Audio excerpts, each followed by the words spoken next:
Hello दोस्तों, आप लोग का एचडी टेक में स्वागत है। आज मैं लेकर आ चुका हूँ क्लास 10th का मेरे भाई हिंदी मीडियम का मोस्ट इंपोर्टेंट क्वेश्चन साइंस 1 का। देखोगे यहाँ पर भाग 1 लिखा है विज्ञान, और इसका मोस्ट इंपोर्टेंट लेकर आ चुका हूँ। अगर आप लोग सपोर्ट और प्यार बनाए तो इसी तरीके से मैं आप लोग को विज्ञान भाग 2, मैथ भाग, गणित भाग 1, गणित भाग 2, इतिहास, भूगोल, नागरिक सबका लेकर आऊंगा आप लोग के लिए। अगर वो चीज करते चले जाओगे तो इजिली आप लोग का बोर्ड एग्जाम हो, सेमेस्टर एग्जाम हो, या तो सेकंड यूनिट टेस्ट हो, सेकंड सेमेस्टर एग्जाम हो, प्रीलियम हो, आप लोग फोड़ के आओगे। इसके अलावा एक भी क्वेश्चन देखने के लिए नहीं मिलने वाले। बस आप लोग को सपोर्ट और प्यार बनाए रखना है।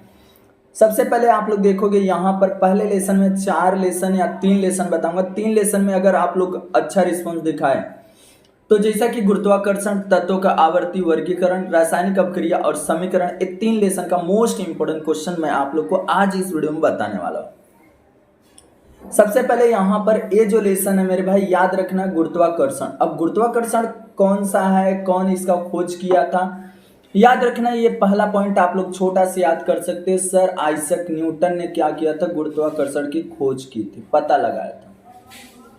याद रखना, सर आइजैक न्यूटन ने गुरुत्वाकर्षण का क्या किया था, खोज की थी। बस इतना याद कर लो आप लोग को ए पेजेस से, क्योंकि साइंस जो विज्ञान है ये आप लोग को अंदर से भी आएंगे, बहुत सारे अंदर से क्वेश्चन आएंगे, इसके लिए इसको ध्यान रखना। अब यहाँ पर बल और गति जो है वो किसके लिए जरूरी होता है, यहाँ पे देखो लिखा भी गया है इतना अच्छे से। किसी पिंड के वेग के परिणाम या गति को दिशा परिवर्तित करने के लिए उस पर बल प्रयुक्त करना आवश्यक होता है, ये चीज याद रखना।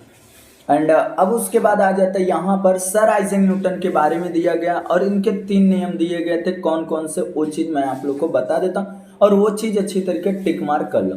जैसे यहाँ पर गति के नियम, गति के समीकरण, गुरुत्वाकर्षण का सिद्धांत, और जिस बुक में लिखे थे उस बुक का नाम क्या था, प्रिंसिपिया। बस याद रखना, ये बहुत ज्यादा इंपॉर्टेंस होने वाले। एंड एक यहाँ पर दिया गया है एक ए, देखो एक लाइन ये याद आप लोग को करना है। ए न्यूटन परावर्तनक दूरबीन बनाने वाले पहले वैज्ञानिक है, याद रखना। रिफ्लेक्टिंग टेलीस्कोप, याद रखना। अब यहाँ पर आप लोग को एक याद करना है, अभिकेंद्री बल, जिसको हम लोग बोलते हैं सेंट्रीपिटल फोर्स, ये डिफाइन करने के लिए आएगा। और जिसका जिसका पेपर हो चुका वो खुद ये चीज देखा रहेगा कि ये सब क्वेश्चंस आए थे। और यहाँ पर देखो आप लोग को लिखा भी गया है, और इजिली आप लोग को यहाँ पर देखो, यहाँ से लेकर आप लोग को यहाँ तक ये चीज आप लोग का मोस्ट इंपोर्टेंट। वृत्ताकार कक्षा में घूमने वाले किसी पिंड पर वृत्त के केंद्र की दिशा में बल प्रयुक्त होता है, और ये चीज यहाँ से इतना कटेगा, इस बल को अभिकेंद्री बल कहते हैं। बहुत ज्यादा इंपॉर्टेंस है। अब उसके बाद केप्लर्स का तीनों लॉ, देखो आप लोग को ये चीज, एंड ये पहला लॉ हो गया। उसके बाद यहाँ पर ये दूसरा हो गया, फिर यहाँ पर ये वाला तीसरा हो गया। इस तरीके से आप लोग को तीनों लॉ करना है। न्यूटन्स का वैश्विक गुरुत्वाकर्षण का नियम, इसमें से आप लोग को क्या करना उसको ध्यान से देखना, एक भी पॉइंट मिस मत करना। इसमें से आप लोग को यहाँ पर देखो दिया गया है, कहाँ गया मेरे भाई, यहाँ इधर से, यह बल आकर्षित करने वाले पिंडों के द्रव्यमान के गुणनफल के समानुपाती और उनके बीच की दूरी के वर्ग के प्रतिलोमानुपाती होता है। ये चीज ये नहीं करना है मेरे भाई, ये वाला करना है। एंड उसके बाद यहाँ पर आना है, ये डायग्राम आप लोग को लिखना रहेगा, और ये वाला पॉइंट को अच्छी तरीके, जी एक स्थिरांक है जिसके वैश्विक गुरुत्वाकर्षण का स्थिरांक कहा जाता है, और ए वाला लाइन को कवर करना रहेगा। इस तरीके से ए भी आप लोग का क्लियर हो जाएगा। उसके बाद आप लोग को यहाँ पर ए वाला जो मान दिया गया है जी की वैल्यू, वो चीज़ आप लोग को याद करना रहेगा, थोड़ा सा पढ़ लेना। और यहाँ से आप लोग को वेग का फार्मूला याद कर सकते हो। इसमें से महेंद्र और विराट वाला जो क्वेश्चन है ये बहुत ज़्यादा इंपॉर्टेंस है, बार बार आया भी है, याद रखना। इधर से कुछ भी नहीं, ये सब कुछ भी नहीं करना है। हाँ, यहाँ पर एक दिया गया है ये चीज, देखो यहाँ पर जिसे गुरुत्वीय त्वरण कहते हैं, पृथ्वी के गुरुत्वीय बल के कारण पिंड के त्वरण उत्पन्न होता है जिसे गुरुत्वीय त्वरण कहते हैं। जी से अक्षर द्वारा दर्शाया जाता है, व्यक्त किया जाता है। त्वरण एक सदिश राशि है। ये चीज आप लोग को अच्छी तरीके से जानना रहेगा। और जी की जो वैल्यू है ना, पृष्ठभाग पर मान कितना होता है, ये चीज आप लोग को यहाँ तक आप लोग को जी की वैल्यू 9.77 होता है। ये आप लोग याद रखना, ये आना चाहिए। और यहाँ पे जी की जो वैल्यू है वो अर्थ पर कितना होगा, पृष्ठभाग मतलब अर्थ पर कितना होगा, और पृथ्वी की ऊंचाई पर अगर हम लोग जा रहे हैं तो कितना होगा। ये डायग्राम आप लोग को फ्लो चार्ट अच्छी तरीके से याद करना है। हाँ, यहाँ पर वेरी आईएमपी द्रव्यमान और भार कमेंट करके बताना जितना क्वेश्चन मैं बता रहा हूँ वो क्वेश्चन आप लोग के यूनिट टेस्ट में देखने के लिए मिला था कि नहीं मिला था, याद रखना। और आप लोग को नेक्स्ट वीडियो कौन सा चाहिए वो चीज़ आप लोग कमेंट कर देना। मुक्त पतन अच्छी तरीके से आप लोग को याद करना, बहुत ज़्यादा इंपॉर्टेंस है। यहाँ पर देखो, जब कोई पिंड केवल गुरुत्वीय बल के प्रभाव के कारण गतिमान हो तो उस गति को मुक्त पतन कहते हैं। ये चीज आप लोग को अच्छी तरीके से मालूम रहना चाहिए। मुक्त पतन प्रारंभिक वेग शून्य होता है। ये सब आप लोग को छोटा सा इनके याद करना रहेगा मुक्त पतन का। और उसके आगे आप लोग को ये दोनों न्यूमेरिकल्स बहुत ज़्यादा इंपॉर्टेंस है, याद रखना। ये दोनों न्यूमेरिकल्स आईएमपी में नहीं, वेरी आईएमपी में दे रहा हूँ, याद रखना। अब उसके बाद यहाँ पर एक है स्थिज ऊर्जा किसे कहते हैं। देखो इतना, पिंड की विशिष्ट स्थिति के कारण या स्थान के कारण उसमें समाविष्ट ऊर्जा का स्थिज ऊर्जा कहते हैं। ये चीज हो गया।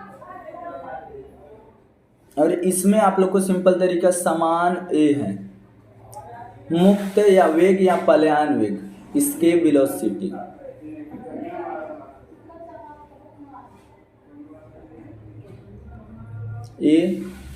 ये सब ऑलरेडी मैं करवा चुका आप लोग को, पूरा करवा दिया, कोई टेंशन नहीं लेना है। इसमें से बस एक क्वेश्चन कर लेना और एक यहाँ पर से ए वाला, बस पहला लेसन आप लोग का क्लियर हो गया। अब दूसरा लेसन तत्वों का आवर्ती वर्गीकरण। इसमें क्या क्या करना है, यहाँ पर डोब्राइनर के त्रिक दिया गया है। त्रिक किसे कहते हैं वो चीज़ आप लोग को मालूम रहना चाहिए। इसके आप लोग को शॉर्ट नोट जिसको आप लोग बोलते हो टिप्पणी लिखना है, ये चीज करना है। और एक लाइन ए अच्छी तरीके से याद करना। न्यूलैंड का अष्टक का नियम, और उसके बाद मेंडलो की आवर्त सारणी देख लेना। हाँ, यहाँ पर एक दिया गया है एक लाइन, उसको अच्छी तरीके से आप लोग को करना रहेगा, ए वाला। मेंडलो की आवर्त सारणी के ऊर्ध्वाधर स्तंभ को समूह कहते हैं, 36 पंक्तियों के आवर्त कहते हैं। याद रखना, ये बहुत ज़्यादा इंपॉर्टेंस है। ग्रुप और पीरियड, और हिंदी में बोला जाता है समूह और एक बोला जाता है आवर्त। ये दोनों का परिभाषा याद कर लेना आप लोग। मेंडलीव के आवर्त सारणी की विशेषता, मेरिट और उसके बाद डीमेरिट्स, दो पॉइंट। उसके बाद एक स्ट्रक्चर देखो यहाँ पर है, आधुनिक आवर्त सारणी की रचना कैसे हुई, एक स्ट्रक्चर आधा मॉडर्न पीरियोडिक टेबल, अच्छी तरीके से आप लोग को पढ़ना है। एंड उसके बाद ये आप लोग को इधर से आना, इधर। हाँ, ये इलेक्ट्रॉनिक कवच का मतलब है क्षमता कितनी हो, 2, 8, 18, 32, इसको एक बार देख सकते हो। हाँ, यहाँ पर एक संयोजकता का वैलेंसी का डिफाइन है।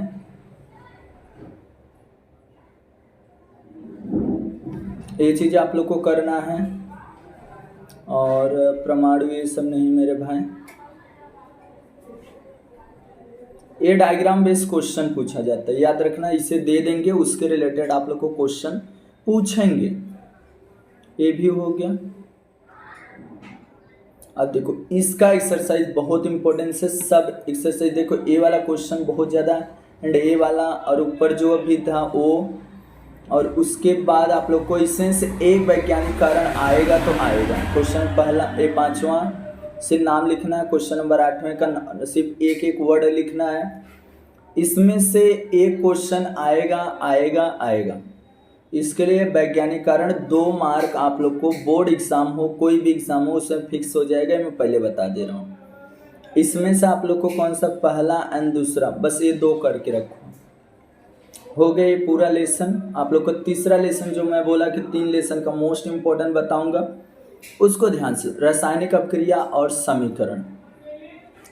सबसे पहले यहाँ से 3 मार्क के लिए पूछा जा सकता है आप लोग को, कौन सा भौतिक परिवर्तन है, कौन सा रासायनिक परिवर्तन है, ये चीज। और उसके बाद आप लोग को यहाँ पर आना है, यहाँ पर एक छोटा सा दिया गया है, हाँ यहाँ पर देखो, ये कहाँ गया मेरे भाई, हाँ रासायनिक समीकरण किसे कहते हैं, देखो यहाँ पर रासायनिक सूत्र की सहायता से रासायनिक अपक्रिया के अभिव्यक्ति को रासायनिक समीकरण कहते हैं। और यहाँ पर एक चीज दिया गया है, रासायनिक समीकरण का लेखन किस तरीके से किया जाता है। यहाँ पर पॉइंट वाइज दिया गया है, 5 से 6 पॉइंट दिया है, 5 से 6 पॉइंट पढ़ लेना। यहाँ पर रिएक्टेंट और इधर क्या होता है, प्रोडक्ट होता है, उसको अच्छी तरीके से साइन क्या डिनोट करता है, प्लस साइन क्या होता है, ये सब आप लोग को उसको डिटेल में बताना रहेगा। अब उसके बाद आप लोग को इस तरीके से आना, नीचे यहाँ से एक दिया संतुलित समीकरण कब होगा, देखो यहाँ पर बताएं। इस समीकरण में अभिकारकों के तत्वों के परमाणुओं की संख्या या उत्पाद के परमाणु की संख्या बराबर ऐसे दिखाई देता है, तो ऐसे समीकरण को संतुलित समीकरण कहते हैं। याद रखना है, बहुत ज़्यादा इंपॉर्टेंस होने वाले हैं। एंड बैलेंसिंग करने का बहुत कम चांसेस है कि आप लोग को बड़ा पूछेगा, इस टिप में डायरेक्ट कर सकते हैं। अब यहाँ पर कॉम्बिनेशन, जिसको हम लोग संयोग अपक्रिया कहते हैं, संयोग अपक्रिया, उसका ब्लैक ब्लैक जो लाइन है वही चीज करना। देखो यहाँ पर है, जिस यहाँ पे देखो, हाँ ए वाला हो गया। जिस अपक्रिया में 2 या 2 से अधिक अभिकारकों का रासायनिक संयोग होकर केवल एक ही उत्पादन तैयार होता है, उसे अपक्रिया, उस अपक्रिया को संयोग अपक्रिया कहते हैं। डिकम्पोजिशन को अपघटन कहते हैं।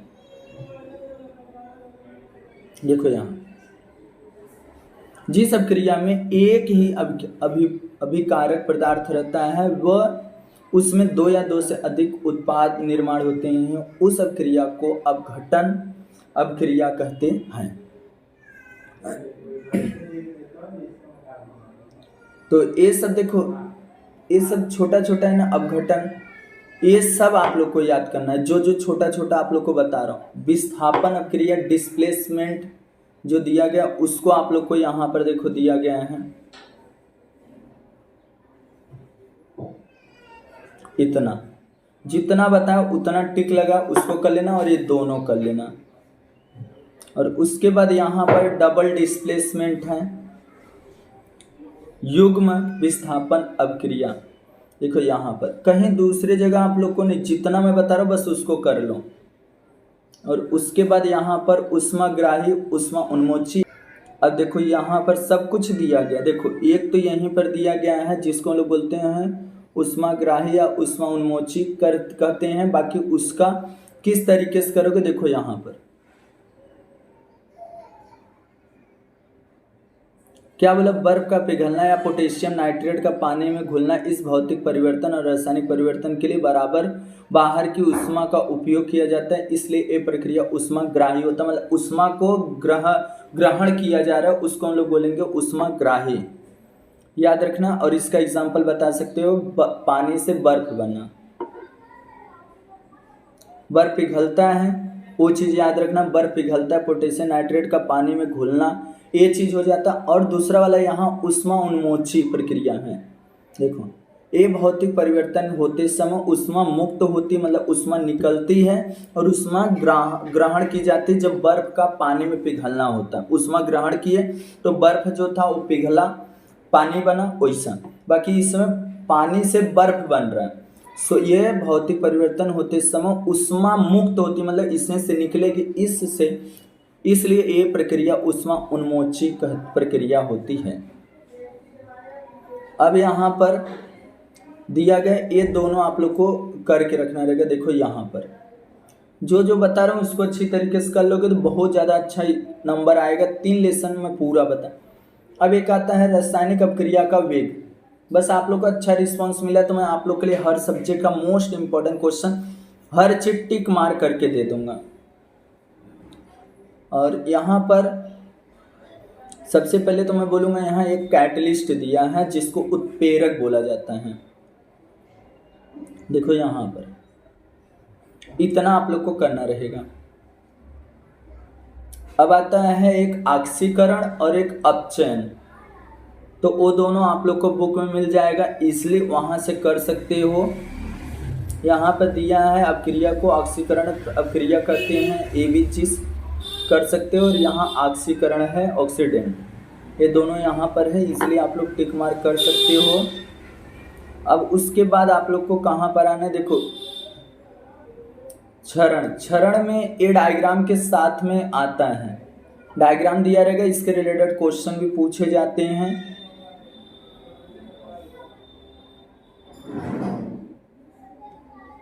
देखो वातावरण में विभिन्न घटकों के धातुओं का ऑक्सीकरण होते हैं, जिससे धातुएं कमजोर होती, इसे ही क्षरण कहते हैं। बहुत बड़ा बड़ा नहीं मेरे भाई, छोटा छोटा है।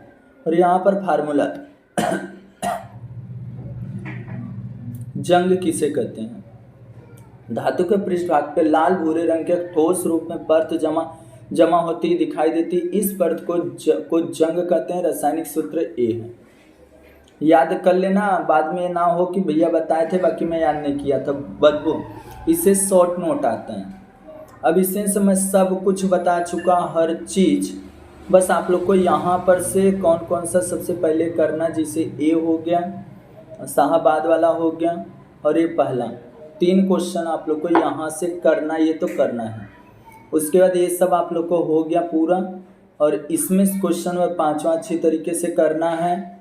एंड इसमें से आप लोग को कौन कौन सा, देखो इसमें से मैं 2 क्वेश्चन देता हूँ, जिसे एक ए वाला और एक आप लोग को यहाँ पर ए। 2 क्वेश्चन यहाँ से भी आप लोग अगर कर ले रहे हो तो ईजिली हो जाएगा, और इधर से बैलेंसिंग कर लो, ये सब आप लोग का हो गया। इस तरीके से आप लोग का 3 लेसन का मोस्ट इंपॉर्टेंट जो क्वेश्चन था वो मैं बता दिया। ये वीडियो आप लोग कैसा लगा आप लोग कमेंट करना, और जितना उस पर वीडियो को शेयर कर देना।